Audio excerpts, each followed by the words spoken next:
UGC ने UG courses को लेकर एक बहुत ही इंपॉर्टेंट अपडेट दिया है कि आप 12th में किसी भी बैकग्राउंड से हैं, कुछ भी आपका स्ट्रीम है, चाहे आप ह्यूमैनिटीज के हो, कॉमर्स के हो, साइंस के हो, और अगर आप ग्रेजुएशन में किसी और स्ट्रीम से जाना चाहते हैं तो आप जा सकते हैं। एकदम आसान, फ्लेक्सिबल कर दिया गया है स्ट्रीम चेंज को।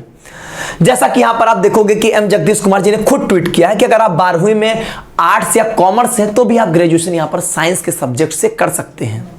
अब यहां पर कंट्रोवर्सी उठती है डीयू के साथ। डीयू एक नियम लगा के रखा जो कि सबसे अलग है कि सीयूईटी में हम उन्हीं पेपर्स को वैलिड मानेंगे जो आप यहां पर अपने क्लास 12 के बोर्ड में पढ़े होंगे। मतलब आप सीयूईटी उन्हीं पेपर्स में दे सकते हैं जो कि आपके क्लास 12 के बोर्ड के सब्जेक्ट हैं। जैसे अगर कोई बच्चा 12th में पीसीएम में पीसीबी से है और अगर डीयू से बीए करना चाहता तो कर सकता है, लेकिन उसको जो डोमेन और लैंग्वेज अटेम्प्ट करने होंगे वो वही करना है जो उसके 12th में रहे हैं, जो कि पीसीएम या पीसीबी रहा हो।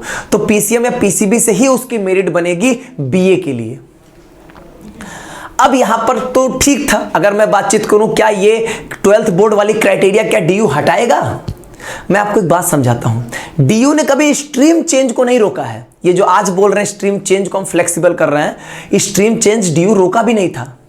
आप अगर साइंस के बच्चे हो तो आप आर्ट्स में जाना चाहते हो तो जा सकते हो। कंडीशन क्या थी? कंडीशन थी आपके पेपर कौन से सब्जेक्ट, कौन से टेस्ट पेपर आप सेलेक्ट कर रहे हो। उसने बोला कि आप टेस्ट पेपर वही सेलेक्ट करना जो आपके क्लास 12 बोर्ड के होंगे। समस्या यहां पर है, समस्या स्ट्रीम चेंज को थी ही नहीं डीयू में। हाँ, लेकिन अब यहां से कंट्रोवर्सी क्या उठेगी? एक नई कंट्रोवर्सी।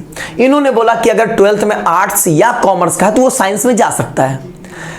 तो डीयू कहेगा ठीक है, कोई बात नहीं, कर सकते हो, लेकिन हम बीएससी के लिए मेरिट कहां से बनाएंगे? क्लास 12 के बोर्ड वाले सब्जेक्ट से ही।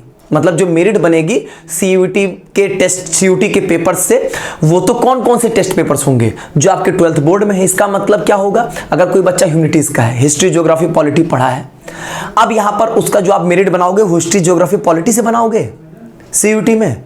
क्योंकि अगर आप 12th बोर्ड के क्राइटेरिया को मैच करते हो कि सीयूटी में हम उन्हीं पेपर्स को वैलिड मानेंगे जो आपके क्लास 12th बोर्ड में है, तब तो फिर ये होना चाहिए, सेम कॉमर्स वाले बच्चे के साथ होना चाहिए। क्या करेंगे यहां पर? ये क्या यहां पर ऐसे बच्चे जो कि ह्यूमैनिटीज या कॉमर्स के होंगे और साइंस में जाना चाहेंगे, उनके लिए ये 12th बोर्ड की क्राइटेरिया हटा दी जाएगी, या सभी के लिए 12th बोर्ड की क्राइटेरिया हटाई जाएगी? थोड़ा सा यहां पर जो वो चीजें डाउटफुल हैं, क्योंकि बीएससी के मैक्सिमम बच्चे तो पीसीएम पीसीबी वाले रहेंगे।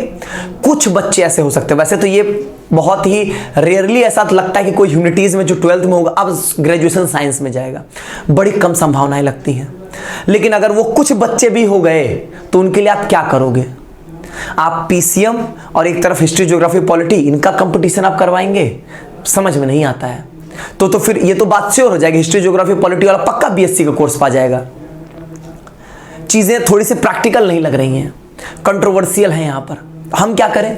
हम कुछ नहीं करेंगे, अपने पैटर्न में कोई चेंज ना करें। अभी 12th बोर्ड की क्राइटेरिया हटाएगा कि नहीं हटाएगा कोई बहुत फिक्स बात नहीं है, क्योंकि स्ट्रीम चेंज तो वैसे भी उसने अभी तक जो रोका नहीं है। स्ट्रीम चेंज पे वो फ्लेक्सिबल ऑलरेडी है, इसीलिए गलती से भी ये ना सोच लें कि ये क्राइटेरिया हटाई जाएगी और इसलिए जो है वो हम एकदम निश्चिंत हो कि अगर हमारा 12th में पीसीएम था लेकिन अब हम हिस्ट्री, ज्योग्राफी, पॉलिटी पढ़ते हैं। नहीं, आप जिस पैटर्न पे जैसे पढ़ाई कर रहे थे सेम पैटर्न पे चलो, अपनी दिशा में कोई भी चेंजेस मत लाइए।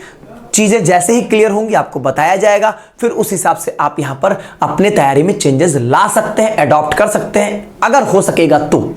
फिलहाल अभी बहुत ज्यादा मन में पॉजिटिव मत होके चलिएगा, क्योंकि मुझे बहुत ज्यादा पॉजिटिविटी नहीं दिखाई दे रही है कि डीयू अपने इस 12th बोर्ड की क्राइटेरिया को हटा लेगा। बहुत बहुत धन्यवाद।